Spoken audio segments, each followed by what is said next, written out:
आज बात करते हैं फाइनेंशियल लेवरेज के बारे में। जब भी हम इस डिस्कशन के बारे में सुनते हैं, बड़ा इलाइट सा कॉन्सेप्ट लगता है कि यार ये है क्या एक्चुअल में। बट अगर बहुत लेमन लैंग्वेज में आपसे जानना हो, what exactly is this financial leveraging? When against any asset, you utilize the debt to multiply your wealth by rotating it properly. That's the financial leverage. अगर लेवरेजिंग इतनी अच्छी चीज है तो लोगों ने तो बहुत गलत मान रखा है। लोगों को लगता है बड़ा अनसेफ है, बेकार चीज है। Debt, taking a debt or loan was earlier and even now considered as like taboo. क्यों भाई कर्जा है? अगर हम बात करें हाई ग्रोथ कंपनीज की, तो वो फाइनेंशियल लेवरेज को किस तरीके से यूटिलाइज करती हैं? जो स्मॉल कंपनीज एसएमई की बात करते हैं, उनका क्या पर्टिकुलर क्राइटेरिया रहता है? दोनों का डिफरेंस है कुछ माइंडसेट? देखो ह्यूज माइंडसेट डिफरेंस होता है। जो बड़ी कंपनी होती है ना, वो जैसे मैंने आपको शुरू में बताया, वो अपनी वर्किंग कैपिटल मैनेजमेंट बहुत सोसाइटी में जब ट्रांजिशन आता है तो लोग अवेयरनेस की बात करते हैं, लोग फाइनेंशियल लिटरेसी की बात करते हैं। अभी फाइनेंशियल लिटरेसी की मैं अगर बात करूं तो लोगों को पता है कि फाइनेंशियल लेवरेज क्या होता है, लेकिन कई बार फैमिलीज उनको कहती हैं कि नहीं यार, लोन वोन नहीं लेना। मी बीइंग इन अ बनिया फैमिली, तो मुझे पता है कि हमारे लिए लोन तो मतलब 36 का आंकड़ा है। फॉर एग्जाम्पल, किसी इंसान को अगर समझाना है कि फाइनेंशियल लेवरेज इतना ज़रूरी है, जो कि हमने कोशिश भी करी बताने के लिए, लेकिन क्या क्या चीज़ें मेन इंपॉर्टेंट पार्ट है कि हमें इस तरीके से आपको समझाया जा सकता है कि ये ज़रूरी है और आने वाली जनरेशन इसको अडॉप्ट करे। हाउ रियल एस्टेट के अंदर आप फाइनेंशियल लेवरेज करके you can built up your assets, और आप उस एसेट्स को फिर आगे बनाने के बाद में you can utilize it for the financial leveraging. Business को एक्सेलरेट करने के लिए फाइनेंशियल लेवरेज कितना ज़रूरी है और क्यों करना चाहिए? बिजनेस के लिए आपको सबसे पहली चीज जो चाहिए, again to back an idea is fund. Mr. Jatin Kapoor, Mr. Ajay Sahor, thank you so much for coming to the studio. How are you guys? Superb, Super. Thank you so much, Ayush. It's always wonderful connecting with you. Always. वैसे तो मुझे आप लोगों के बारे में बहुत detail में पता है, बट अगर मैं अपनी ऑडियंस को समझाना चाहूँ तो थोड़ा सा could you please just give us about your profile, Mr. Jatin? Yeah, so I'm Jatin Kapoor, founder with dealyards.in. We are India's only land aggregating agricultural land platform, which gives plethora of options for our investors and buyers to buy agricultural land with a due diligence process. Professionally, I'm a chartered accountant, hence I'm able to play this number game and diligence very diligently. Lovely. And we all know about Pingal, but still हमारी audience को Sure. अगर बताना हो तो please. I'm Ajay Sahor, and I'm the founder of Pingal Capital. I'm basically into mortgage lending, right? Mortgage lending is basically the secured lending. We offer end-to-end business consulting for SMEs, MSMEs, and to the retail customers. आज बात करते हैं financial leverage के बारे में। जब भी हम इस डिस्कशन के बारे में सुनते हैं, बड़ा इलाइट सा कॉन्सेप्ट लगता है कि यार ये है क्या एक्चुअल में। बट अगर बहुत लेमन लैंग्वेज में आपसे जानना हो, mister Jatin, initially starting from you, what exactly is this financial leveraging? See, bilkul in a layman language, when against any asset, you utilize the debt to multiply your wealth by rotating it properly. That's the financial leverage. People often confuse it with a risk factor, which is not true. It is a calculated balanced risk against an asset. Suppose you bought an asset, you already have an asset, you've taken a small debt, you're buying another asset, then you are another asset, then you're another asset.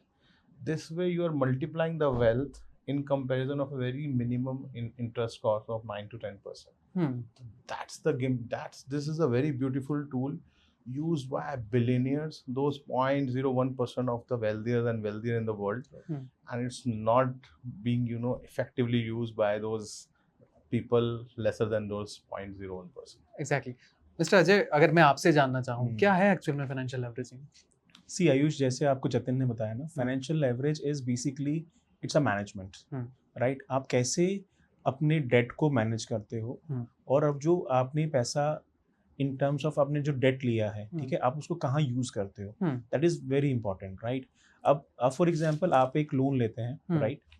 से for example x amount पे आप एक loan लेते हैं, और आपका जो जिस जगह पे आपने वो पैसा इन्वेस्ट किया है वो 2x हो रहा है या 3x हो रहा है या 4x हो रहा है, that is your leveraging out your money, right? So आपका जो x अमाउंट था वो 4x हो गया है, सो you have gained wealth over the period of time. This is how the leverage works. तो leverage इंडिया के अंदर नया टर्म है फाइनेंशियल लेवरेज, बट अगर मैं बात करूँ वेस्टर्न कंट्रीज के अंदर, यूरोपियन कंट्रीज के अंदर, all the billionaires of the world right now, they have used this term financial leveraging, right? Financial leverage आज की डेट के अंदर एक मैं बात करूँगा बड़े से बड़ा बिलियनियर करता है, जैसे मैंने आपको लास्ट पॉडकास्ट में आपको शायद मैंने बताया था कि there is a rich mindset, there is a poor mindset. Rich mindset हमेशा एसेट्स बनाता है, पुअर माइंडसेट हमेशा लायबिलिटीज बनाता है। तो अगर आपको अपना रिच माइंडसेट बनाना है तो आपको फाइनेंशियल लेवरेजिंग को यूज करने के लिए आपको एसेट्स क्रिएट करने पड़ेंगे। अगर आप एसेट्स क्रिएट करोगे आप डेफिनेटली यू विल बिकम, मैं ये नहीं बोलूंगा बिलियनर बनेंगे, बट हाँ आप मिलियनर जरूर बन जाएंगे। एग्जैक्टली। मिस्टर जतिन, अगर लेवरेजिंग इतनी अच्छी चीज है तो लोगों ने तो बहुत गलत मान रखा है, लोगों को लगता है बड़ा अनसेफ है, बेकार चीज है, ऐसा क्यों? तो see, it's a debt, taking a debt or loan was earlier and even now considered as like taboo कि भाई कर्जा है, हिंदी में हम बोलते हैं ना कर्जा है, मेरे ऊपर 10 करोड़ का कर्जा है जी। But if you ask a millionaire और बिलियनियर, भाई ये कर्जा नहीं है, ये लेवरेज है, leverage against my asset, I am building another set of asset. They are jumping onto businesses and businesses and business, and how? By taking the power of this loan and leveraging against creating building asset which is giving 100%, 200%, 50% returns at a cost of what? 10%. Correct. Loan cost तो हमारे देश में 10% है. Foreign country में the cost of debt is close to 4 to 6%. 4 to 6%. Okay. Right. So, this leveraging gives you that multiplier effect of growing the business. So, वो जो taboo है ना कि भाई ये कर्जा है, कर्जा नहीं है, कर्जा तब आता है when you take a loan to buy, to fund your liability. आप iPhone के लिए लोन ले रहे हो, इश्क है. आप जमीन के लिए लोन ले रहे हो, इश्क है. Correct. Absolutely. तो ये रिस्क और इश्क में जो गैप है ना, ये आपको समझना बहुत जरूरी है. ये वही समझ सकता है जिसका माइंडसेट वही रिच डैड पुअर डैड वाला. Absolutely, yes, बिल्कुल. सी आपको सोचना पड़ेगा कि आप जो पैसा ले रहे हो आप उसको कहाँ यूज कर रहे हो. जैसे मैंने आपको बताया ना, गुड लोन और बैड लोन. अच्छा लोन हमेशा वही है जो आपको आगे बढ़ने का मौका दे, राइट. बैड लोन वो है जो आपको पीछे खींचता है. ठीक है, तो वो वही है कि आप कैसे उस पैसे को यूज कर रहे हैं, बहुत इंपॉर्टेंट है. और लेवरेज को मैं कभी गलत नहीं मानता हूँ. एज अ बैंकर मैं आपको बताऊँ, I never feel leverage is a bad thing. See, and even today's with government schemes of MSME financing, Ajay must detail aware about it. They are promoting the startup आके they started with the option of 2 CR, then they increased to 5 CR, and now it is last financial year 10 CR. Correct. CGTMS schemes. Right? Yes. He's bang on it. So even government is pushing कि भाई धंधा बढ़ाओ, create wealth for the economy, for yourself, and we are giving you that loan. 80% उसकी bank guarantee government लेती है. Correct, absolutely. If anything goes wrong, 80% is huge. 80% is a huge number. Yeah. Still, if we are thinking कि हम loan को leverage नहीं कर सकते, then something within us is blocking it. Correct. Business को accelerate करने के लिए financial leverage कितना जरूरी है और क्यों करना चाहिए? देखिए, business के लिए आपको सबसे पहली चीज जैसे ये again to back an idea is fund. Capital चाहिए. Not everything can be bootstrapped, right? So you need some lending partner, debt. Government is there, banks, NBFCs, private lending. There are a lot of options which you can, push more light since he is from that background. Business को fuel चाहिए, धंधा बनाना है, marketing चाहिए, team build up करनी है, product build करना है, market में launch करना है. अब जब तक ये लॉन्च हो रहा है तब तक फंड चाहिए. तब तक के फंड्स के लिए there are this leveraging options. When you start generating an EBITDA of 30, 35%, 40% at a leveraging cost of 9%, 10%, 12%, you are sorted. This is what the PNL speaks about it. And this is those who have done it, have done the unicorns, have listings or the stock exchange and everything. Those who are scared कि ये तो कर्जा है, are still sitting in their silos. Simple.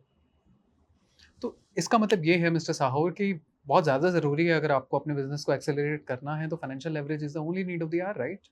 Absolutely Ayush, because आप देखिए ना कि मैं एक चीज़ मानता हूँ, जो कैपिटल है ना बिजनेस के लिए, it's a blood, okay, right, for a business, right. जब तक आपका ब्लड नहीं होगा ना तो आपकी बॉडी नहीं चलती है. ऐसे ही जब तक आपकी कैपिटल, आपकी वर्किंग कैपिटल आपकी सही नहीं है तो आपका बिजनेस ग्रो नहीं कर सकता. जैसे आपको जतिन ने बताया है कि अगर आपको अपना एक्सपेंशन करना है, आपको अपने बिजनेस को बढ़ाना है तो आपको फंड्स की रिक्वायरमेंट रहेगी, right. So like I tell you, पैसे दो तरीके से होते हैं. एक होती है आपकी अपनी कैपिटल, ठीक है, that is your own capital. One is your debt, right. Work अपनी जो कैपिटल होती है उसकी एक सर्टेन लिमिटेशंस होती हैं. फॉर एग्जांपल जैसे मैंने आपको लास्ट टाइम ही बताया था, अगर आपके पास में 1 लाख रुपए है, आप 10 लाख रुपए की चीज नहीं खरीद सकते हो. But financial leverage can help you, right? If you have if you leverage it out with 10 lakh of rupees, right, you can buy things worth rupees of 10 lakh of rupees, right? तो वही business के अंदर बड़ा required है. ठीक है, business के अंदर आप अपना कैपिटल एक सर्टेन लेवल तक लगा सकते हैं, but after certain point of time you need to have either आप बैंक को अप्रोच करेंगे उस चीज़ के लिए, या then you will liquidate out your equity. ठीक है, और मैंने जो अभी ट्रेंड देखा है, जो हमारी MSMEs हैं, SMEs हैं, उनके साथ सबसे बड़ा चैलेंज आज की डेट के अंदर ये है कि they have a very bad working capital management, right? मैंने लास्ट आई थिंक आपको पॉडकास्ट में ये भी बताया था कि लोग समझते हैं कि 2 महीने 3 महीने की वर्किंग कैपिटल बहुत है. मेरे हिसाब से आपको अपने बिजनेस के लिए मिनिमम 1 साल की वर्किंग कैपिटल होना बहुत ज़रूरी है. Exactly, right? आज के ट्रेंड में अगर आप देखेंगे, it's a war like situation in the world, right? आप आज की डेट के अंदर आप नहीं इमेजिन कर सकते हो कि आपका 6 महीने अगर आपका कहीं पैसा रुक जाता है, आपका बिजनेस खत्म हो जाता है, right? So you should working capital management is the very important in any business. अगर आप एक, मैं मानता हूँ कि आप मोमोज का स्टॉल लगा रहे हैं, उसके लिए भी वर्किंग कैपिटल बहुत इंपॉर्टेंट है, और एक आप यूनिकॉर्न कंपनी चला रहे हैं, उसके लिए भी वर्किंग कैपिटल मैनेजमेंट बहुत इंपॉर्टेंट है. And that's where the financial leverage comes in, right? Financial leverage के बहुत सारे तरीके हैं that we can talk in detail as well. Guys, इस सवाल का जवाब मुझे आप दोनों से चाहिए. सोसाइटी में जब ट्रांजिशन आता है तो लोग अवेयरनेस की बात करते हैं, लोग फाइनेंशियल लिटरेसी की बात करते हैं. अभी फाइनेंशियल लिटरेसी की मैं अगर बात करूं तो लोगों को पता है कि फाइनेंशियल लेवरेज क्या होता है, लेकिन कई बार फैमिलीज उनको कहती हैं कि नहीं यार, लोन वो नहीं लेना. मी बीइंग इन अ बनिया फैमिली, तो मुझे पता है कि हमारे लिए लोन तो मतलब 36 का आंकड़ा है. फॉर एग्जाम्पल, किसी इंसान को अगर समझाना है कि फाइनेंशियल लेवरेज इतना जरूरी है, जो कि हमने कोशिश भी करी बताने के लिए, लेकिन क्या क्या चीजें मेन इंपॉर्टेंट पार्ट हैं कि हमें इस तरीके से आपको समझाया जा सकता है कि ये जरूरी है और आने वाली जनरेशन इसको अडॉप्ट करे.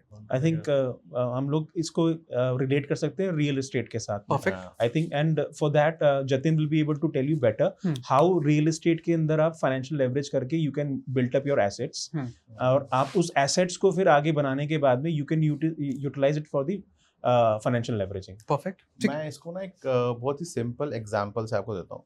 Real example, real number. Suppose करो 2019 में one lady has bought out 50 lakh rupees of gold with her own capital. This is a real incident? हाँ, real incident. Okay. She bought it. उस समय gold का दाम 32,000 रुपए तोला, 10 ग्राम के आसपास. Exact amount बता रहा हूँ. So she got a 15 tola of gold with her. Now 2022 में her gold value goes to 85 lakh rupees. That's an asset. अभी तक वो financial leverage पे नहीं आए. So some advisor, I'll take the name later, has advised, now you can use this tool of financial leverage and take a loan against this gold. She took a loan of 50 lakh rupees at a 9%, which is a gold loan rate, and invested in a agricultural land. Oh my God, okay. 50 lakh rupees, she bought a 2 acre of land out of it, across where the expressway is coming in. Oh, perfect. Now that land, now we are standing in 2026, और जो loan की EMI थी अपनी वो normal regular income से pay off कर रही थी. No business, nothing. Just a smart investing decision. Now, just today, her wealth started with 50 lakh rupees, is standing at how much? Just guess the number. The land gold value is 2.4 CR. Okay. The land value is 1.5 CR.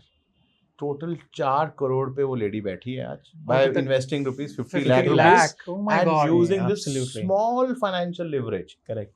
8x, 8 Guna 5 Yes. साल में. Give me any financial decision which can achieve this. And she has not just, created multiple layering, technical tooling, modeling, एक बंदे को बुलाया, धंधा किया, business किया, नौकरी कर रही है, अपनी EMI टाइम पे भरती है 50 लाख की, which is nothing, और 4 करोड़ की नेटवर्थ पे बैठे हैं. Just now with the data, just imagine कि कितने लोग 4 करोड़ की नेटवर्थ पे बैठे हैं in our country. And that 2 to too 3, by just 4%. investing 50 lakh of 50 rupees. 50 lakh rupees. और वो भी उन्होंने लोन पे लिया है. हाँ. और आप ये सोचो कि ये तो इट्स छोटा सा एग्जांपल है. I am just giving the smallest example of financial leverage. Yes. I'm not coming to some big billionaires, millionaires, or And you must be having those people as well. Yes. मतलब people have generated 1 crore से 100 crore using this. God. A true example. I'm just not sending the numbers. someone can sit with me and give the real life examples how people have used this tool and created the mammoth of the wealth Correct. in their life. अगर हम real estate के terms में हमने बात कर ली, लेकिन for example अगर हम बिजनेस टर्म्स में बात करें, कुछ आपके पास ऐसे एग्जांपल्स हैं जिन्होंने फाइनेंशियल लेवरेज का यूज़ करके बहुत ज़्यादा एक्स में इनकम जनरेट करी? बिल्कुल आयुष, देखो अगर मैं आपको जैसे बताया ना कि बिजनेस भी एक मल्टीप्लायर है, राइट? अब अगर आप किसी बिजनेस के अंदर, फॉर एग्जांपल मैंने आपको एक छोटा सा एग्जांपल देता हूँ दोबारा से, ठीक है? एक बिजनेस है, वो गारमेंट्स का बिजनेस करते हैं, राइट? फॉर एग्जांपल आज की डेट के अंदर उनकी टर्नओवर है 50 लाख रुपए, राइट? कल वो अपने बिजनेस को बढ़ाना चाहते हैं, ठीक है? उस 50 लाख के बिजनेस को मान लीजिए वो चाहते हैं कि मेरी टर्नओवर अगले 2 साल के अंदर 2 करोड़ हो जाए, ठीक है? और उस 2 करोड़ 50 लाख से 2 करोड़ करने के लिए उनको पैसा लगाना पड़ेगा, अपनी कैपिटल लगानी पड़ेगी, राइट? उस कैपिटल को या तो आपके पास में वो कैपिटल हो आपके पास में, ठीक है, या फिर आप उसको फाइनेंशियल लेवरेज करें। आप बैंक्स के पास जाएं, आप बोलें कि सर मेरा ये विजन है कि मुझे 50 लाख की जो टर्नओवर है उसको मुझे 2 करोड़ करना है, ठीक है? If you have a plan, if you have a vision, आप बैंक के पास जाएं, आपको बैंक आपको फंड करता है उन सब चीज़ों के लिए। They give you there are an number of loans, जिसको मैं एक चीज़ समझता हूँ कि सबसे इंपॉर्टेंट लोन क्या होता है, अच्छा जो लोन होता है वो ये होता है जो आपको स्ट्रेस ना दे। स्ट्रेस ना देने का क्या होता है कि जिसके अंदर मैं मानता हूँ कि जो सिक्योर्ड फंडिंग होती है वो आपको हेल्प करती है, राइट? अब जैसे मान लीजिए कोई एक बिजनेसमैन है, उसके पास में प्रॉपर्टी है जिस घर में वो रह रहा है, वो उस प्रॉपर्टी को लेवरेज आउट कर सकता है, वो उसको अपनी प्रॉपर्टी को मॉर्गेज करके उस पर वो वर्किंग कैपिटल के लिए पैसा ले सकता है, और उस पैसे को रोटेशन पे जब घुमाएगा वो 50 लाख की टर्नओवर को वो आराम से 2 करोड़ कर सकता है, and that is just a matter of time. उस तरीके से वो अपने बिजनेस को एक्सपैंड कर सकता है through financial leveraging. Financial leverage is basically taking someone else money and using it for your benefit, that's it. Leverage को आप कुछ और मत समझो। लेवरेज इज मैंने आपसे पैसा लिया, आपके पैसे को यूज करके मैंने अपने एसेट को बना लिया या अपने बिजनेस को बढ़ा लिया। जैसे Reliance, sorry I am naming the company, इन सब ने ऐसे ही किया है। धीरू भाई अंबानी की एक विजन थी कि मुझे ये काम करना है, right? And now see his vision has reached to this level कि that Reliance is one of the biggest company in the country right now, ठीक है? वो एक विजन से तो शुरू हुए थे, then he started taking money from equity and everything, right? तो वो मैं एक चीज समझता हूँ कि उसके लिए अपनी अपनी कैपिटल की एक लिमिटेशन है। फाइनेंशियल लेवरेजिंग के थ्रू आप उसको बढ़ा सकते हैं, दूसरे के पैसे को यूज करके आप अपने बिजनेस को बढ़ा सकते हैं। क्या कोई डिफरेंस है रियल एस्टेट में अगर हम कंपैरिजन करें बिजनेस टर्म्स में, तो कुछ डिफरेंस आता है फाइनेंशियल लेवरेज का कि तरीका अलग है? नहीं, तरीका मोर और लेस सेम है। See, one we are talking about investing and one talking about business. Investing में your risk is limited to the extent of that underlying asset is under risk. Exactly. Right. उस asset, वो आपने asset लिया कि यहाँ पे highway आएगा, expressway आएगा, वो नहीं आया, कुछ हुआ तो उसकी वजह से वो ग्रोथ नहीं मिली जो आपने एक्सपेक्ट की थी, तो आपकी फाइनेंशियल लिवरेज उतने एक्स पे काम नहीं की। अब बिजनेस में क्या है, आपने लोन लिया, आपका बिजनेस परफॉर्म करना था, जैसे इन्होंने बताया कि एस्टिमेट 1 करोड़ से 2 करोड़ ले जाना है, 3 करोड़ ले जाना है, बट आप वो ले जाने में नाकामयाब हुए। There are many, see we have success stories, we have a failure stories. Absolutely, बिल्कुल। So you have to, so leverage के साथ-साथ वन इंपॉर्टेंट फैक्टर जो आता है, although it can be a different topic of discussion, is risk assessment. Correct. It's a very very important tool. ऐसा नहीं है कि हम सिर्फ ग्रीन स्टॉक मार्केट को देखेंगे, रेड भी है कि मेरा डाउन साइज क्या है, क्या मैंने जो लोन लिया है अगर सब कुछ बर्बाद भी हो गया, whether my assets are enough to dispose of that loan. Correct. Absolutely. This is very very important Very factor. important, yes. Second आता है, आपने ओवर लिवरेजिंग तो नहीं की हुई है, आपने 10 एसेट्स में हाथ डाला हुआ है, सभी के सभी लोन पे चल रही हैं, आप लोन की EMI देने में नाकामयाब हो रहे हो, इधर से आपके बैंक लोन बैड होते जा रहे हैं, so you are just creating a vicious circle of trap. So ये रिस्क फैक्टर को बैलेंस आउट करना with financial leverage is very very important. So for our viewers also it's very important to see कि यार एक तरफ की you know hunky dory story मत सुनो, हाँ, everything is not like that, so you have to you know assess the risk also of, you know, that's why the smart investment, and if you're not able to take the decision, hire an expert to do it for you. Absolutely, बिल्कुल। See, मैं आपको एक add on और करता हूँ इसके साथ ना, हम्म। जतिन के साथ में, इट्स मोर ऑफ अ जैसे मैंने आपको बताया ना कि it's a consulting business, right. मैं आज की डेट में एक चीज मानता हूँ कि आयुष आप बहुत देखिए, इट्स आजकल लोग ना कंसल्टेंट्स को हायर करने के लिए ना बड़ा सोचते हैं कि यार पता नहीं कंसल्टेंट को हम लोग हायर करेंगे, वो अपनी फीस अपने चार्ज करेगा, बेनिफिट्स होंगे उसके, अपने exactly. बेनिफिट्स देखेगा। But I am telling you, Correct. मैं एक चीज मानता हूँ, जिस चीज को मुझे बेस्ट करना आता है मुझे सिर्फ उसी पे फोकस करना चाहिए। Very good. Rest I should outsource everything, right. आज की डेट के अंदर I am telling you, I meet lot of SMEs, MSME से मैं मिलता हूँ, मैं उनको सिर्फ यही बोलता हूँ कि सर आप अपने बिजनेस पे फोकस करो, आप अपने बिजनेस को ये देखो कि मुझे इस बिजनेस को मैं कैसे बढ़ा सकता हूँ, और rest of the things you should outsource it to the consultant, right. मैं आपको बताऊँ आज की डेट के अंदर you have consultant for everything, right. For a financial आपको कंसल्टेंट मिल सकता है, आपको कैसे अपने बिजनेस को बढ़ाना है उसके लिए आपको कंसल्टिंग मिल सकती है। तो यूज दैट टर्म्स, उन लोगों को आप यूज करें कहीं ना कहीं पे आकर के, और ये बहुत जरूरी है कहीं ना कहीं पे, मैं ये चीज को मानता हूँ। ठीक है, हमने रिस्क फैक्टर्स की बात करी, अब रिस्क को मिटिगेट करने के फैक्टर्स की भी बात कर लेते हैं। फॉर एग्जांपल हमें इस रिस्क को हटाना है, कम करना है, कोशिश करना है कि कम ही हो जाए एटलीस्ट, राइट। क्या क्या स्ट्रैटेजी रहेगी, किस तरीके से हमें शुरू करना चाहिए? देखिए रियल एस्टेट के बारे में तो मैं आपको सही बताऊं, जो मैं मानता हूं कि अगर आप कोई भी एक प्रॉपर्टी लेते हैं उसका आप ड्यू डिलिजेंस जरूर करें कि वो जो प्रॉपर्टी आप ले रहे हैं, राइट, वो पीछे से क्या वो लीगल क्लियर है या नहीं है, जिनसे आप खरीद रहे हैं, जो सेलर है उसका बैकग्राउंड आप चेक करें, राइट। उसके अलावा आप उसके पेपर्स को आप थॉरली चेक करें।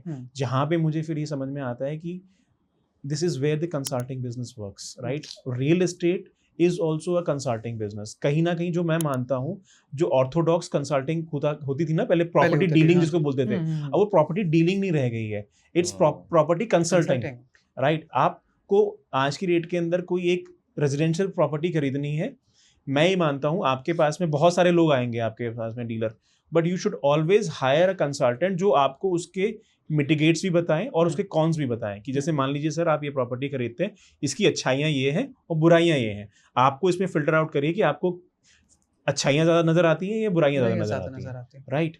तो मैं वो चीज़ मानता हूँ, and I think Jatin will be able to add more कि आप इसको और कैसे, इस रिस्क को कैसे और मिटिगेट कर सकते हो रियल एस्टेट के अंदर। मिस्टर जतिन, आपको नहीं लगता सर ने बहुत एक आइडियल सिचुएशन बताई है कि ब्रोकर या डीलर बताएगा कि इसके कॉन्सिक्वेंसेस क्या हैं, which is impossible, right? Impossible because उसका एक फैक्टर है। सी आज किसी को मेडिकल इशू होता है तो वो एक रिकॉग्नाइज्ड डॉक्टर के पास जाता है।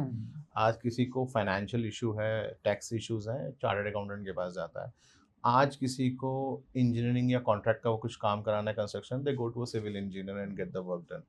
लीगल मैटर है, एक लॉयर के पास जाता है। बट ये सब मैटर्स में योर इन्वॉल्वमेंट इज 10-20 लाख का इशू, 25 लाख का, it could real estate 2 crore 3 crore, you go to any person in the market and do that. Correct. So the problem is a qualified person in this market of real estate who is providing, इन्होंने बड़ा अच्छा point बोला अजय ने, consulting, it's not a dealing business now, it's a consulting business, it's a advisory business. So वो advisory वही देगा if it is that guy is qualified to give that advice. Exactly. So there is no school as of now to give the qualification to a real estate advisor. So that comes with a professional background qualification, whether that guy understands the markets or not. So you have to pick that person very well, I think, because उसके आगे ना doctor लिखा है, ना CA लिखा है, ना lawyer लिखा है। That is true, absolutely. तो उसके वो आपको ढूंढना है। Don't buy from any person in the market just because दुकान खोल के बैठा है, हाँ, right, डीलर बन के, because that is a dealing business. When it comes, then the stakes are high. When you're using a financial leverage, when you're doing a risk assessment, correct, all these things can be done by a professional. And nowadays, a lot of professionals are entering into this market because they also believe कि यहाँ पे ये gap है, there's a vacuum to be provided. करोड़ों की deals हैं, 2 crores, 10 crores, 25 crores. In metros, it's 50 crores. Camellia का 100 crore. correct. I've seen on newspaper. I'm just not creating it. So dealing 100 crore, you need a professional at the back end. Exactly. Yes. Right. So this is a very quack से तो नहीं होगा वो हाँ, काम। तो इन्होंने बहुत सही बोला कि it's not a dealing business, it's a consulting business, advisory business. So ये factor risk को सबसे ज़्यादा mitigate करेगा, any wrong doing को रोकेगा। So risk क्या होता है? Risk is assessment of what could go wrong. गलत क्या हो सकता है मेरे साथ? अगर मैं रेड लाइट क्रॉस करूंगा तो एक्सीडेंट हो सकता है, ये रिस्क है। करेक्ट। सो मैं गलत बंदे के हाथ में जाऊंगा तो मेरे पैसे डूबने का रिस्क है, तो मैंने जो फाइनेंशियल लेवरेज पीछे ले रखी है डेट, वहां से भी मरूंगा और एसेट से भी मरूंगा। Asset से ही मारूंगा, that is true. सो वो Absolutely. जो समझने की जरूरत है ना कि मैं डील किससे कर रहा हूँ, that's very very important in today's world. मेरा पॉइंट कहने का मतलब हो शायद मैं उसको ठीक से समझा पाया हूँगा, बाकी Ajay has really created it. It's not a dealing, it's a consulting. Mister Jatin, थोड़ा सा रियल एस्टेट की भी बात करते हैं। एक टाइम था जब डीलर्स या फॉर दैट मैटर डेवलपर्स की मैं बात करूं तो वो बताते थे कि एक लग्जरी लाइफ मिलेगी, कभी कभी बताते थे कि बेस्ट इन्वेस्टमेंट है, लेकिन अभी आजकल ट्रेंड बहुत चेंज हो गया है। दिल्ली एनसीआर में देखें तो पोल्यूशन लेवल बहुत हाई है। अभी बताते हैं कि AQI डिजाइन्ड हाउसेस हम आ रहे हैं, कुछ नया कॉन्सेप्ट नया आ जाता है। क्या क्या चेंजेस आ रहे हैं और आने वाले टाइम में क्या बिकेगा ज्यादा? देखो, मैं आपको आने वाले टाइम में बोल रहा हूं, since you have said about AQI and a lot of concentration has already happened to metro cities. Yes. Traffic हो गया है, population है, pricing are shooting up. It's not everyone's business right now. 1-1.5 crore में Gurgaon, Noida, NCR में तो कुछ नहीं मिलता। कुछ नहीं मिलता। Yes. ढंग का तो कुछ नहीं मिल रहा है। 2 BHK या 1 करोड़ से नीचे अफोर्डेबल मिलता है, वो भी बड़ी मुश्किल से लॉटरी सिस्टम में, right? So the best thing is, as the developed markets have done, is suburban living. आप एक्सप्रेस वेज के थ्रू कनेक्टेड हो, 1 आवर दूरी पे रहते हो, Sonipat, Panipat, Kharkhoda, Delhi Bombay expressway, Naugaon, Alwar, all these areas are pumping up where you can build your home, build your houses, build your farmhouses for up to 1 crore rupees. At the same time you are living in that AQI, away from the traffic, away from the mess, away from the noise, and you are working in your urban areas, living in the suburban areas. So that growth is very very important, and it is happening, already happening. I'm not saying it's the future. It's already happening. It's already taking the pace. It's just that people are realizing lately that this is need of the hour. So NCR is expanding. It's expanding like a circle. तो it's just like कि आप अगर गुड़गांव में या for that matter NCR कभी closely जो metropolitan शहर का एरिया है वहाँ से ज़्यादा अगर बेटर है कि अगर आप Tier 2 सिटीज़ में इन्वेस्ट करें या जो भी हाईवेज वाली कनेक्टिविटी जो इजीली प्रोवाइड कर दे, बट वहाँ पे भी प्रॉब्लम आती है, वीकेंड होम्स कहते हैं वो कि यार सैटरडे संडे चले जाते हैं वहाँ पे हम जाने के लिए। आप उनको Tier 2 वर्ड यूज कर रहे हो। Let me correct you, it's a suburban living. Suburban living, okay. So Tier 2 becomes कि आप लखनऊ की बात करो, जयपुर की बात करो, मैं तो कह रहा हूँ दिल्ली बॉम्बे अलवर तक ऑलरेडी NCR है, पानीपत NCR कबाड़ है। So this is suburban. You are working in urbanization model, living in a suburban, having your peaceful life, having your own piece of land, not dependent on any developer, all those stuff. Take a good property, due diligence, right consulting के साथ, this sort your life like anything. Exactly. This is the future. ऐसा तो नहीं हमारे पास। To add to Jatin also, like I'll tell you, Ayush, India के अंदर ये concept अभी नया लगता है, बट जो वेस्टर्न कंट्रीज हैं, करेक्ट, यूएस के अंदर इट्स ऑलरेडी देयर, राइट? अब वहाँ पे लोग न्यूयॉर्क सिटी में वर्किंग करते हैं, राइट, और वहाँ से 1.5 किलोमीटर ड्राइव के बाद, 1.5 घंटे की ड्राइव के बाद में सबर्ब्स में जाके रहते हैं, right, and that to a lavish life. And before meeting मेरे को भी ऐसा लगता था कि फार्म हाउस 5-6 करोड़ के होते हैं। मैं जतिन से जब मिला हूँ, जतिन ने बताया कि you can have a good farm house living in close by Delhi NCR, आपको आराम से 50-60 लाख रुपए के अंदर, सीरियसली 50-1 लाख 60-1 लाख के अंदर you can have a good house, good farm house जहाँ पे आप रह सकते हो, and very well connected with the land only, या फिर सो इस land for 56 lakh and another 40 lakh for develop, up to 1 CR, as I said in my last discussion, that here you cannot even have a good apartment, but there up to 1 CR you can have a good decent farm house for your own self and do your suburban living. And lot of people, investors are already moving towards it. The trend has already started, but it will take a very good rocket push in coming next 5 to 6 years, and you will mark my words there. You will see this trend. Because accessibility, अगर highways वगैरह connectivity आपको मिल जाएगी तो connectivity is the game. आज आपको रोहिणी से गुड़गांव जाना है 2-2.5 घंटे लगते थे, जैसे UER 2 खुला, द्वारका एक्सप्रेस खुला, reach in 1 hour. Less than an hour. 1 hour. Close to 1 hour, you're done. 1 hour travel is nothing. Correct. When your car is at a speed of 180 on an expressway and on a cruise mode with these good technology car, 1 hour distance is nothing. Distance is nothing. Yes. And you can see the example of Meerut also, na? Exactly. Like yes. Meerut is, for example, I stay in Noida, right? it's very convenient for me to go from Noida to Meerut rather than going Noida to Gurgaon. I'm telling you that. ये है आज की date में. आप देखो, see, Ayush, it's more of a convenience right now, right? आपको convenience, अब मुझे आज की डेट में मुझे लगता है कि मेरा घर यहाँ से, मैं जहाँ पे वर्किंग हूँ, वहाँ से 1 घंटे की ड्राइव बड़ी convenient है. और आज की डेट जैसे टेक्नोलॉजी, जैसे जतिन ने आपसे बात करी ना, you have a good car and everything, वो जो डिस्टेंस ऑफ 60-70 किलोमीटर्स है ना, वो कुछ नहीं लगता आपको. कुछ नहीं लगता because you are having a good AQI living. आज की डेट में बड़ा इंपॉर्टेंट है ये AQI लिविंग, बिकॉज आप देखो कहीं ना कहीं, आप देखो जो ये सारी चीजें है ना, we are going back again, जो हमारे back to the villages. Yes, because कहीं ना कहीं पे हमें ये चीज समझनी पड़ेगी, roots are there only, right? Our roots are there only. हमारा जो सिविलाइजेशन है ना, वही है और वही रहेगी. आज हम लोग हो सकता है एक 100 करोड़ के फ्लैट में जाके रह सकते हैं, बट जो मजा हमें फार्म हाउस में जाके आएगा ना रहने का, वो कहीं नहीं आएगा. मैच नहीं कर सकते कैमेलियास से भी. कैमेलियास कर ही नहीं सकता है सर. लाइफ की 2 बेसिक रिक्वायरमेंट्स है, वेरी बेसिक. साफ पानी, स्वच्छ हवा. सच है, ट्रू. मेट्रोज में ये दोनों नहीं है. पानी हमें RO से फिल्टर करना पड़ता है because ground water is not TDS level for drinking. And स्वच्छ हवा के लिए हम AQI स्ट्रगल तो कर ही रहे हैं. I need not have to mention it. ये दोनों बेसिक्स वहाँ सॉर्ट हो रहे हैं. लग्जरी तो आप पैसे से क्रिएट कर ही लोगे यार, बहुत इजीली है.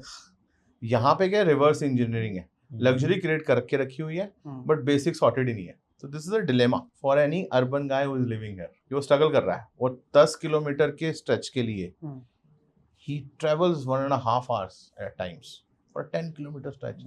यहाँ हम कह रहे हैं आप 60 माइल 70 माइल्स 1 घंटे में पहुंच जाओगे यार. बट फिर प्रॉब्लम ये भी आ जाती है ना, लोग सेफ्टी सिक्योरिटी की बात करते हैं कि आई डोंट नो, अलवर जैसे एरियाज की अगर मैं बात करूं, तो कई बार सेफ्टी सिक्योरिटी का भी इशू आ जाता है कि यार वहाँ पे सेफ्टी सिक्योरिटी शायद नहीं मिलेगी, तो maybe that's why they are living in the metropolitan cities. So अब इस एरिया में जो डेवलप हो रही है ना, गेटेड कम्युनिटीज डेवलप हो रही है. Okay. Fully secure, 2-tier, 3-tier securities, all the infrastructure which you have here, gated societies, gated communities, clubhouse facilities, horticulture, landscaping, solar, rainwater harvesting, all these facilities are already there. As I'm saying ना, luxury तो इंसान create कर ही लेता है, basics ही नहीं create कर पाता. True. That's the major problem. आप जैसे होम लोन वगैरह भी कराते हैं, तो किस तरीके के आजकल लोग आपको अप्रोच कर रहे हैं? पेंट हाउसेस वाले हैं या फार्म हाउसेस चाहिए उनको? See it's mix of both, right? मैं बताता हूँ आज की मतलब होम लोन, आप देखिए होम लोन जो है आपको लैंड पे भी मिलता है, राइट? वो हमारा थॉट होता है कि हमें लोग कहते हैं कि आपको लैंड पे आपको लोन नहीं मिलता, होम लोन नहीं मिलता. आपको बिल्कुल मिलता है, आपको लैंड पे मिलता है, प्लस आपको कंस्ट्रक्शन के लिए पैसा देता है बैंक आपको, right? So it's mix of both, like you can have money for the buying apartment, आप अपार्टमेंट खरीदने के लिए आपको पैसा मिलता है, और आप लैंड खरीदने के लिए और उसको बनाने के लिए पैसा मिलता है आपको. दोनों तरीके से मिलता है आपको. So it's mix of. अब जैसे मैंने बताया ना कि इट्स, हम लोग अब कहीं ना कहीं पे हम लोग अर्बन NCR जैसी जगह पे रह रहे हैं, मेट्रोपॉलिटन सिटीज़ में रह रहे हैं, वहाँ पे फ्लैट कल्चर है. अब अगर अभी भी अगर आप नोएडा से 50 किलोमीटर आगे चले जाएंगे तो people don't prefer living in apartments. वो चाहते हैं कि उनका अपना इंडिपेंडेंट हाउस हो. There are people who are living in Delhi, they hate this flat culture now. Yes. To this much extent कि वो कहते हैं कि हमें रहना ही नहीं है. Because it done with it. It take care of their freedom. Because villas, townhouses, that culture gives you a sense of freedom and a sense of ownership. Correct. See, flat में क्या है, you are, you know, आप बड़े proud feel करते हो, you have registered a 1800 square feet of flat which is in the air. But the main problem is जमीन का वो टुकड़ा जिसपे आपका घर बना हुआ है, where you are free to do any kind of alterations and to your house and make your living worthy. That's very important. और अभी मतलब ऐसा नहीं है कि वो लोग कंटिन्यू भी करना चाहते हैं. There are people वो कहते हैं कि नहीं, हम तो स्मार्ट एग्रीकल्चर कर लेंगे, मशरूम लगा लेंगे, वहीं पे कुछ ना कुछ सोर्स ऑफ इनकम भी निकल जाएगी, और they are earning very much. See, this agri, you have raised a very good point. This agri produce with latest technologies, not the traditional one, is gaining a lot of advantage because India is moving towards, you know, good exporting towards this agri produce. आपको पता है cow dung cakes की कितनी demand है middle east में. People are making huge money. Yes. और ये क्या है? It's a waste. हम इसे वेस्ट मानते हैं इसको, right? But that has a very गोमूत्र, these small mashroom you have talked about, what is coming from? This agricultural land. And those who will own that land will be benefited, not just by the real estate income, but by doing these agriculture. आपकी आज की date में हाफूज आम या आपका Alphonso का export, you know, it goes on a very, very high tonnage export to all these countries. Where you can easily earn by owning just 1 acre of mango farm, you can easily earn on a yearly basis 10 to 12 lakh rupees of income. Correct. The ROI of which is 10%. 1 एकड़ का आपको आराम से 50-60 लाख का मिल जाएगा. Towards this Bombay Express, नीचे जो गोवा वाले बेल्ट है, Mangaon and those is Mumbai 3.0 they call it. Right? Why you can get it easily. So why not? And on the top of this agriculture income is tax free. Exactly. That too tax free. So you are saving 30%. और to add Jatin, आपको भी पता होगा आजकल तो film star farm houses में जाके रह रहे हैं. That's true, yes. They are buying farmlands. आप मानिए ना मानिए. क्योंकि महाराष्ट्र में क्या है ना, you have to take a farmer certificate. Yes. So yeah, technically they have become farmers. They are technically farmers. Yes. आप मानोगे नहीं, मैं I will not be able to name the person. वो अपने आप को they call themselves as a farmer. वो बताते मैं किसान हूँ. And कितने हजारों करोड़ का वो है उनका. ये सारी चीजें. अगर हम बात करें हाई ग्रोथ कंपनीज की, तो वो फाइनेंशियल लेवरेज को किस तरीके से यूटिलाइज करती हैं? जो स्मॉल कंपनीज एसएमई की बात करते हैं, उनका क्या पर्टिकुलर क्राइटेरिया रहता है? दोनों का डिफरेंस है कुछ माइंडसेट में? देखो ह्यूज माइंडसेट डिफरेंस होता है. जो बड़ी कंपनी होती है ना, वो जैसे मैंने आपको शुरू में बताया, वो अपनी वर्किंग कैपिटल मैनेजमेंट बहुत सॉर्टेड रखती है. राइट. और जो एक एसएमई होती है या एमएसएमई है, राइट, वो कहीं ना कहीं पे यहाँ पे ही लाग करती है. राइट. और जो मुझे समझ में आता है कि अगर वो इन चीज़ों को ओवरकम कर जाते हैं, they can exponentially grow their business. देखो अब आप बिजनेस को समझना, बिजनेस को करने के 2 तरीके हैं. या तो आप उधार पे लो या आप कैश पे करें. राइट. तो मैं तो एक चीज़ मानता हूँ, अगर आप कैश पे खरीदते हो ना तो आपको सस्ता पड़ता है. तो you should have that kind of a holding power in the market कि आप उसको कैश पे उठाओ. राइट. और उसको अपने मार्जिन पे बेचो. और वो कहाँ पे आपको हेल्प हो सकती है? वो आपको ये लेवरेजिंग से सकती है. अगर आपको प्रॉपर क्लैरिटी से समझ आए तो. Correct. That is what I am saying. Business is more of a management. ठीक है. आज की डेट में वो बिजनेस खत्म हो गए हैं कि जिसको आप सोचते थे ना कि आज से 20 साल पहले 25 साल पहले चलते थे. आज की डेट के अंदर आप देखिए स्टार्टअप्स वही ग्रो हुए हैं या जो बड़े हैं जिन्होंने इन सब चीज़ों का ध्यान रखा है कहीं ना कहीं में आकर के. गाइस आप लोग सोशल मीडिया पे हैं, राइट? एक चैलेंज चल रहा है सोशल मीडिया पे कि 6 मंथ में मुझे डिफेंडर लेनी है. आई रियली डोंट नो कि कैसे ले सकते हैं, बट अगर मुझे आपसे जानना हो कि फॉर एग्जांपल अगर किसी को, बिकॉज लैंड में इन्वेस्ट करके तो ऑफ कोर्स मुझे लगता है कि खरीदी जा सकती है, कैसे ली जाएगी डिफेंडर की? देखो 6 महीने में नहीं पर साल में तो आप डिफेंडर पक्का ही ले लोगे. प्लीज से. तो आप अगर राइट जहां से एक्सप्रेसवे निकल गया या निकलने वाला है, ठीक है, उसके नेक्स्ट उठा लो लैंड. डिफेंडर क्या बहुत कुछ ले लोगे आप. ओके. एरोप्लेन ले लोगे. नहीं यार इतना तो नहीं. ऐसा ना लाइटर नोट वहां पे अगर कोई बड़ा प्रेसिडेंट ट्रम्प अगर इन्वेस्ट कर रहा है तो शायद वहां पे possibility. This is how it is. And you know when this new expressways are coming, earlier हम ना हाईवे की बात करते थे इंडिया में, national highway, state highways. Now we talk about national expressways. Correct. Yes. Any 1, any 2, any 4, any 5, and many more, which is in the plan. So these expressways are giving that express speed to the growth. So any land acquisition across that may be used for industrial, warehousing, farmhouses, or anything. That ownership gives you that luxury of wealth creation, which no one even imagined. Correct. In their life. उतना आप ना forecast भी नहीं कर पाओगे कि मैंने इतना रिटर्न निकालना है. That's why I've answered to it, to your defender question. Land देखो मैं तो फिर भी एक बोलूंगा जतिन, अगर आप डिफेंडर मत लो, उस डिफेंडर की बजाय ना एक बढ़िया सी इन्वेस्टमेंट कर लो. Exactly. Right. See defender is a depreciating asset. Right. आप समझो, देखो मैं बड़ा ना, मेरा दिमाग ना उससे चलता है. मैं तो एक चीज मानता हूँ, आप हमेशा वो चीज लो, वो एसेट लो जो एप्रिशिएट करे. वो एसेट क्यों लोगे जो डेप्रिशिएट करेगा? या डिफेंडर की बजाय आप फॉर्च्यूनर पे आ जाओ.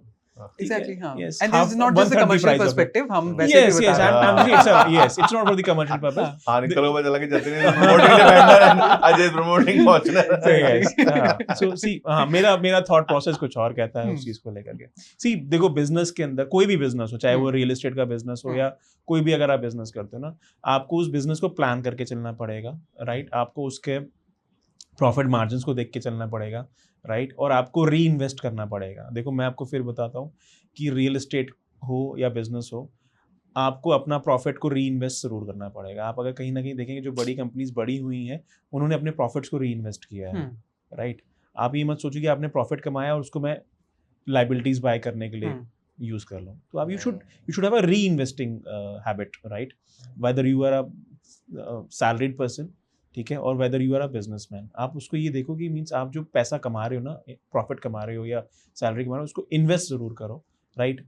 एक अच्छे जगह पे जहाँ पे आपको एक रिटर्न दे, अच्छा रिटर्न दे आपको. मिस्टर जतिन, ये तो हमें पता है कि लैंड अप्रिशिएट करता है over the period of time, लेकिन अगर फाइनेंशियल लेवरेज में मैं बात करूँ इस चीज़ को लेकर, तो कितना हम, मतलब फॉर एग्जांपल किसी को भी एक डेटा देना है कि भाई इतना फ़ायदा हो सकता है, इतना फ़ायदा over the period of time मैंने देखा है कि अगर आप फ्लैट में इन्वेस्ट करते हो तो उसके कंपैरेटिवली अगर आप लैंड में इन्वेस्ट करते हो तो इतना डिफरेंस आएगा. सो इसके लिए एक तो नंबर मैं आपको बताता हूँ, बट यू कैन, आज की डेट में everything information is available on AI and everything. So land compared to any asset class, I'm saying any means any. Any means any. Any means any. Residential apartment, commercials, your gold, your bonds, your mutual funds, stock, equity, any other asset class, even silver. Over the last 30 years of data, it has always outperformed them, which means you can easily assume 20 to 25% averaging. अच्छे time में तो ये 50-100% भी दे जाता है. मैं averaging 25 साल का डेटा की बात कर रहा हूँ. आपको इजीली वो रिटर्न डिलीवर कर सकता है, provided your leveraging tool is working fine, your risk assessment is working fine. अब ये नहीं लैंड का मतलब उठाया मैंने कहीं जाके लैंड ले लिया, केरला के बैक वाटर्स के पानी खरीद लिए just for the sake of saying, although that is also asset.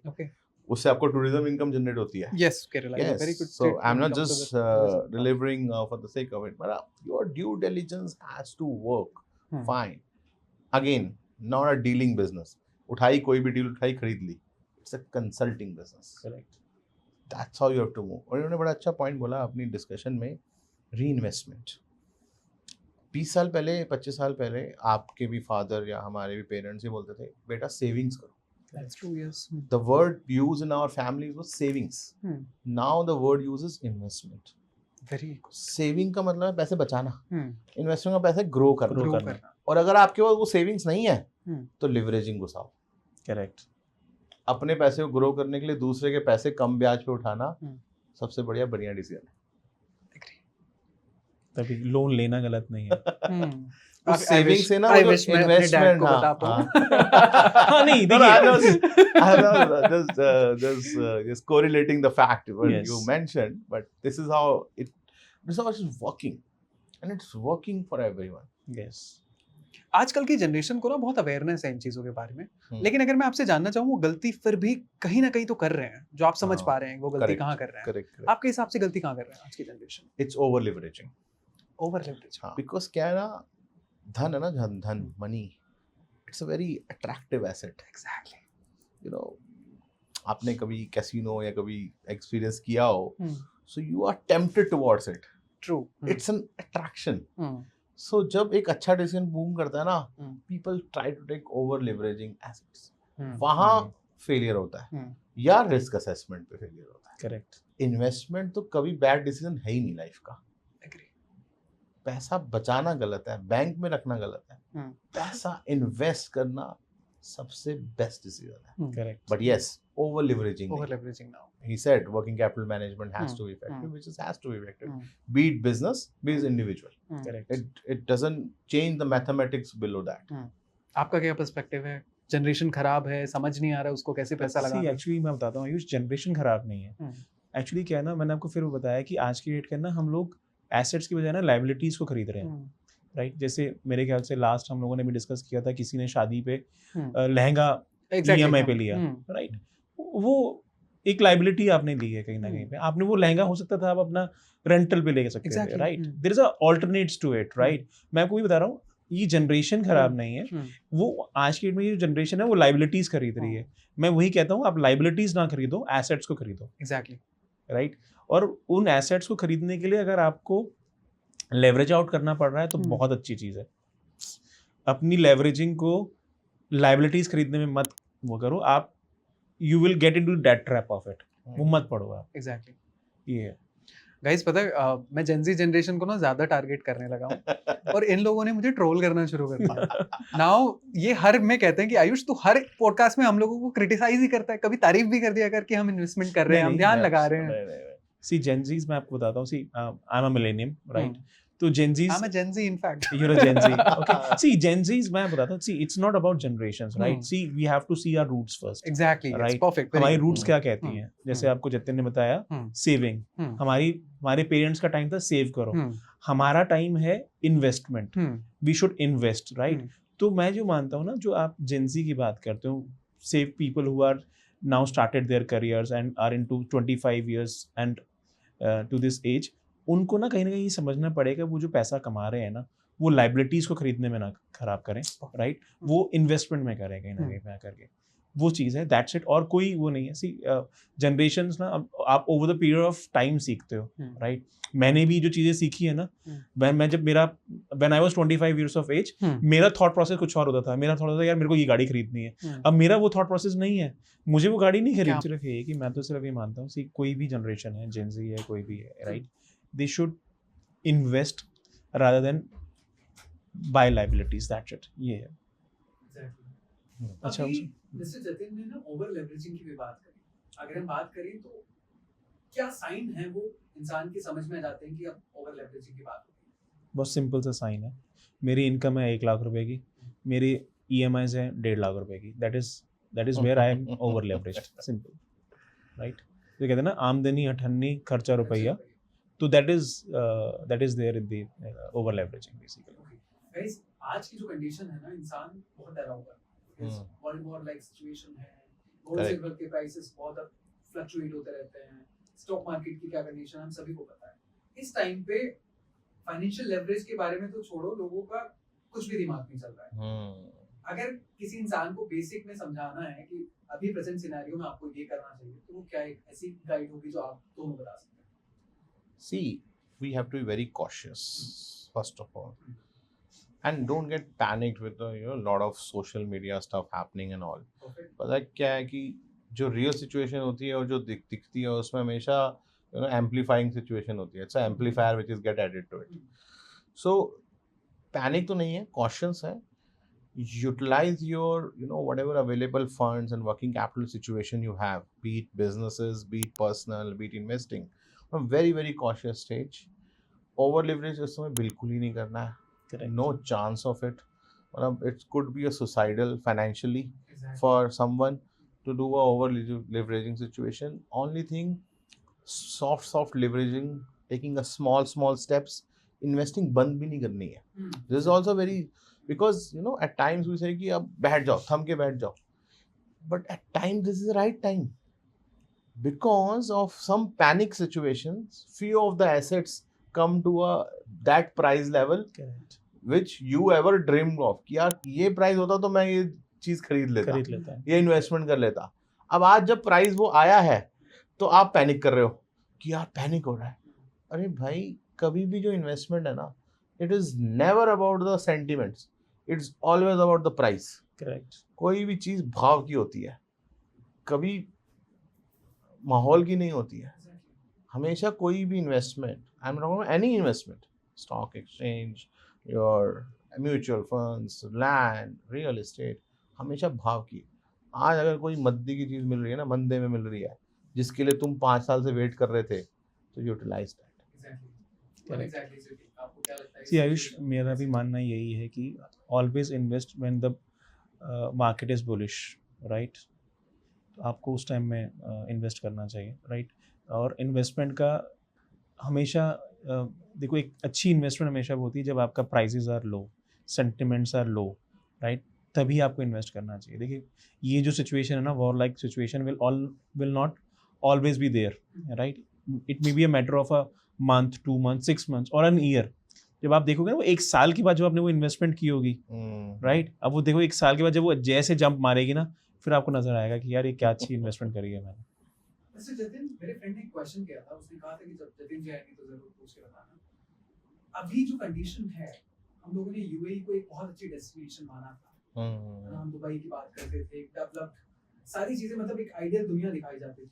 लेकिन अभी कंडीशन ऐसी है कि इंसान दुबई के बारे में सोच भी नहीं रहा, उन्होंने डायरेक्टली क्लोज कर दिया कि हमें करना ही नहीं है। क्या इस टाइम पे दुबई में इन्वेस्ट करना चाहिए? काफ़ी कंट्रोवर्शियल टॉपिक है, but yes I will try to answer this. See again मैंने बोला सिचुएशन कभी माहौल की नहीं होती, भाव की होती है।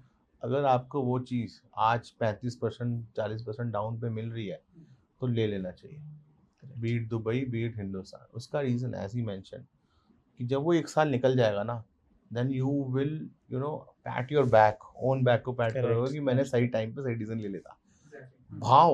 भाव इज इम्पोर्टेंट, पैसा, प्राइस ऑफ एवरीथिंग। आज सब मानते हैं कि यार आज हमें एक निफ्टी 50 का बेस्ट शेयर इस प्राइस में मिल जाए, करेक्ट। पर जब मार्केट गिरती है, चाहे वो कोविड आए चाहे वो वॉर हो, ऐसी सेंटिमेंट्स भी तो गिरती है। आज वॉर की वजह से किसी के फाइनेंशियल स्टेटमेंट्स तो नहीं बिगड़ गए ना, तो उस टाइम जब भाव मिला है फिर आप पैनिक कर रहे हो, बिकॉज हम पैनिक ज्यादा करते हैं एज ह्यूमंस। सो उस समय मैंने वही बोला, सब्र रखो, इन्वेस्टमेंट को टाइम दो, it's a farming not trading, let the fruit come and enjoy that and wait for it, even if it is 1 year delayed, doesn't make any change in your life. उस time के बाद आपको पता भी नहीं चलेगा क्या हुआ था, अभी कोविड कितना याद आ रहा है, बट अगर उस टाइम इन्वेस्ट कर लिया होता तो बिल्कुल ट्रू है ये। देखियो अब आपने बिल्कुल सही बोला कि अब किसी को कोविड याद नहीं आ रहा, राइट, बट मुझे उस टाइम भी याद है कि जिन लोगों ने इन्वेस्टमेंट करी थी कोविड के अंदर, they all are enjoying their life right now, I am telling you that. और यही सिचुएशन आज की डेट के अंदर भी है। पोस्ट कोविड ही रियल एस्टेट भागा है एनसीआर गुड़गांव में। तब चीजें 2-2 करोड़ की मिलती थी, 1-1 करोड़ की मिलती थी, जो आज 5-5 करोड़ की मिल रही है। करेक्ट। तब सब नहीं बोला अरे यार ये तो और टूटेगा, तो खत्म हो गया, ये खत्म हो गया। Panic, negativity spread faster, positivity not. Yes. So उस समय जिसने वो रैशनल डिसीजन लिया, आज वो अपनी वेल्थ क्रिएट करके बैठा है आराम से बैठा है, फाइनेंशियल लिवरेज भी लिया उसने, ओन फंड्स भी लगाए, वो बैठा है और सुकून में बैठा है, बिकॉज उसने वो सब्र किया। Correct, this is very important. Mister Ajay, हमारी कई बार वर्किंग कैपिटल को लेके बात हुई, आपने कहा कि 6 मंथ का होना चाहिए, 1 ईयर का होना चाहिए, लेकिन अगर वर्किंग कैपिटल इंटैक्ट किसी को रखनी है, क्योंकि ये क्वेश्चन लास्ट वाले पॉडकास्ट में से आया है, तो अगर किसी को वर्किंग कैपिटल इंटैक्ट करनी है तो 3 से 5 चीजें ऐसी क्या हैं जो ध्यान में जरूर रखनी चाहिए? देखो वर्किंग कैपिटल मैनेजमेंट क्या है, it's your rotation of your business, right. मैं एक चीज़ मानता हूँ, जैसे मान लीजिए आपका एक बिजनेस है, ट्रेडिंग का बिजनेस है फॉर एग्जांपल, राइट, आप ट्रेडिंग करते हैं। अब उस ट्रेडिंग की क्या आपकी साइकिल है वो आपको देखनी है। अब अगर आप देखते हैं कि मेरी एक क्रेडिट साइकिल है 60 डेज की, राइट, आज की डेट के अंदर आप खोजिए अगर आपकी 60 डेज की क्रेडिट साइकिल है ना, so you should at least have 120 days of your working capital intact with you, right.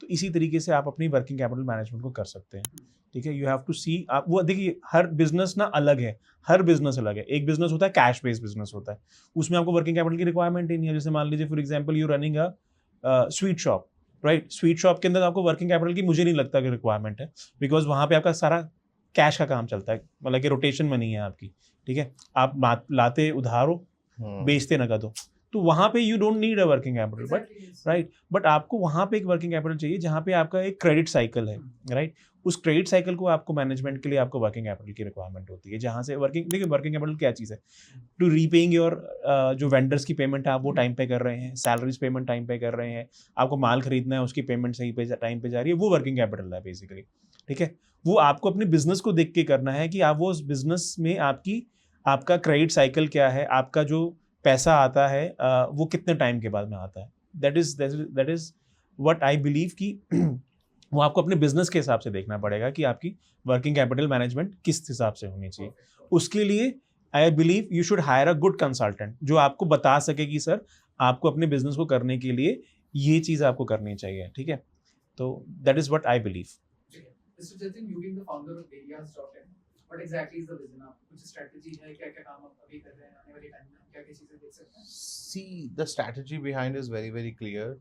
make this agri land and land investment available to masses, not living across, very few of the people, and giving those farmers the right price availability for their farmland. Because this is their land, you have to give back to it. And at this time, supporting when these aggregation happen on platform, these agri produce, food processing things, these are in our pipeline where we can, push this agriculture sector. This is the main खाना पानी दाना वहीं से आना है. Correct. तो उस sector को उठाना is the main aim of our business. It's a very very clear thought process. You being the founder of Pingle, अभी क्या-क्या हम चीजें कर रहे हैं और आने वाले टाइम में हम कितना एक्सपैंड होते हुए देख सकते हैं चीजों को? सी आयुष, मेरा ऑब्जेक्टिव पिंगल कैपिटल का यही रहा है हमेशा कि I should offer right services to customers, right. मेरा approach should be more of a consulting approach, right, जहाँ के अंदर मैं किसी के बिजनेस के अंदर एक वैल्यू ऐड कर सकूँ, राइट, किसी की इन्वेस्टमेंट के अंदर मैं एक वैल्यू ऐड कर सकूँ. So my objective of Pingal capital is to give a right consulting, right, where आप जहाँ अपना बिजनेस ग्रो कर सकते हैं, राइट. वो मेरा ऑब्जेक्टिव है आज के डेट में. And my vision for next 5 years इज टू गिव consulting to major SMEs, MSMEs की कहाँ वो अपने बिजनेस को 1x से 4x या 5x तक लेके जा सकते हैं. Guys, आप लोग इतना इकोनॉमी में बात करते हो, बोर नहीं हो जाते कई बार कि यार इतना इकोनॉमी हो गया, हर इंसान पैसे की बात कर रहा है, ऐसा कुछ होता है या मजा आने लगा?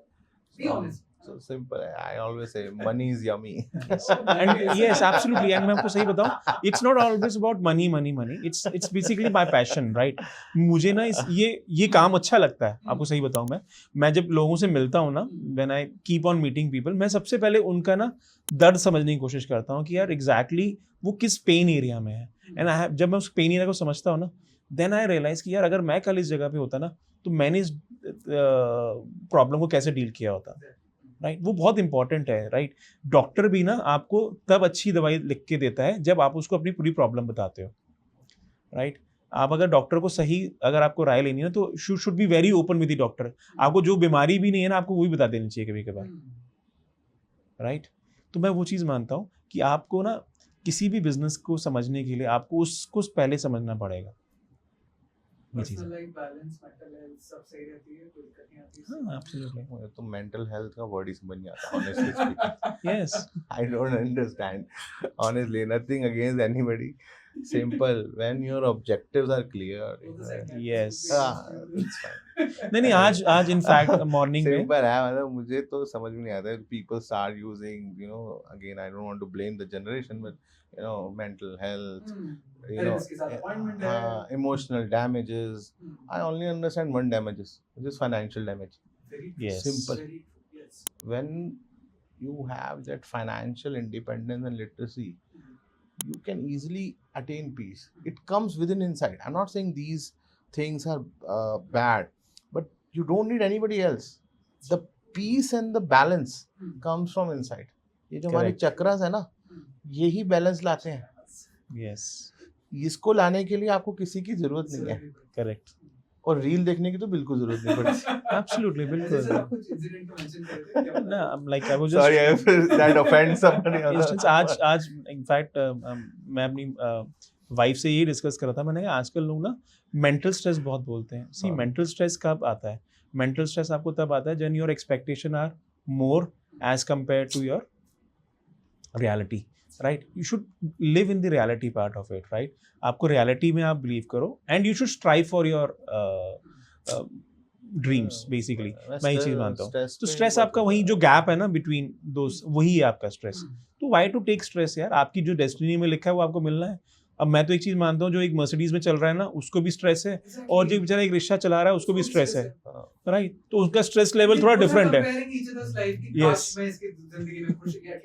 पर मर्सिडीज की एसी में बैठ के स्ट्रेस लेने से लोग थोड़ा सा उसका लेवल थोड़ा डिफरेंट होता है. करेक्ट. देखो, स्ट्रेस का ना मैं एक और वर्जन बताता हूँ. It's very different. क्या स्ट्रेस कैसे आता है कि मुझे पता है मैं काबिल हूँ और ये काम कर सकता हूँ, बट किसी वजह से अपने अंदर की ब्लॉकेज कर नहीं पा रहा. करेक्ट. स्ट्रेस वहां से आता है. करेक्ट. स्ट्रेस इसलिए नहीं आता कि मैं घर में बैठा हूँ, मुझे थेरेपिस्ट से आज अपॉइंटमेंट मिस होगी, मैं स्ट्रेस आ गया। नो नो, काम ना करने से आता है। ज्यादा काम से कभी स्ट्रेस नहीं हुआ किसी को। Yes absolutely. ये this is- कहते हैं कि अगर आपके पास काम है ना तो आपको स्ट्रेस ही नहीं होना चाहिए, अगर आपके पास काम नहीं है तो आपको स्ट्रेस होना स्ट्रेस चाहिए। आता है। मैं जब भी ऑफिस के लिए तैयार होता हूँ ना, मैं सोचता हूँ यार मेरे को आज काम नहीं क्यों नहीं है, तो मुझे स्ट्रेस हो जाता है। जिस दिन मेरे पास बहुत काम होता है ना, मुझे बिल्कुल स्ट्रेस नहीं होता। यही सॉर्टेड जनरेशन का They sort your everything, all your words which you have used. I Yes. don't want to repeat it. Sort everything. Always have a stress of not having a work. Right. Yeah. मुझे ऐसे क्यों लग रहा है deal yards या फिर पिंगल capital के अलावा मुझे मोटिवेशन पे भी डिस्कशन कर लेना चाहिए। I think वो next time कर लेंगे। I Next think time we follow करेंगे, with viewers. Mister Jatin Kapoor, अगर ऑडियंस में से किसी भी इंसान को आपसे कनेक्ट करना हो, could you please just tell them camera में सामने एक बार देख के कि आपसे किस तरीके से हम कनेक्ट कर सकते हैं? बहुत simple. Just visit our platform, our website www.dealyards.in. You can find all plethora of services and the land banks we offer there, and you can connect us through that connect page. My team will get back to you on that. Mister Ajay Sahu, आपसे हम कैसे connect कर सकते हैं? Well, कोई भी अगर मुझसे कनेक्ट करना चाहता है, they can directly call me at my number, right? That is 9999693669, और मेरी वेबसाइट भी विजिट कर सकते हैं, that is www.pingalcapital.com. That's PINGAL capital.com. बाकी सोशल मीडिया हमने जतिन सर के भी और अजय सर के भी हैंडल नीचे अटैच कर दिए, तो अगर आपको कुछ भी कोऑर्डिनेशन की रिक्वायरमेंट है, फॉर दैट मैटर कोई क्वेश्चन पूछना तो आप वो डायरेक्टली भी पूछ सकते हैं। Once again guys, thank you so much for this lovely discussion. Thank you so much. Thank you so much, Ayush, for Ayush. calling again. Really I have a pleasure of doing this with you and with Ajay ji. Definitely, and next time हम थोड़ा सा informal discussion भी रख सकते हैं। Next time बहुत सारे topics हैं। Totally. बाकी फॉर द टाइम बीइंग, अगर आपके और भी क्वेश्चंस हैं, आप नीचे कमेंट सेक्शन में लिख सकते हैं कि मिस्टर जतिन से आपके अगर क्वेश्चन है, मिस्टर अजय से आपके क्वेश्चन है, और अगर आपको इनसे कोऑर्डिनेट करना है, कनेक्ट करना है, तो सोशल मीडिया हैंडल्स पे अटैच हैं, आप डायरेक्टली कांटेक्ट भी कर सकते हैं, कोऑर्डिनेट भी कर सकते हैं। Thank you so much once again, and मजा आता है ऐसे डिस्कशन करते रहना चाहिए। Sure. Right. इंसान को समझ में आ जाए कि वो क्या कर रहा है, फाइनेंशियल लेवरेज क्यों जरूरी है, बहुत सारी डिटेल में आज हमने डीप डाइव किया। So I Ayush D Gupta signing off, अपना बहुत ख्याल रखिएगा एंड इन्वेस्टमेंट जरूर करते रहिएगा। Thank you so much. Thank you.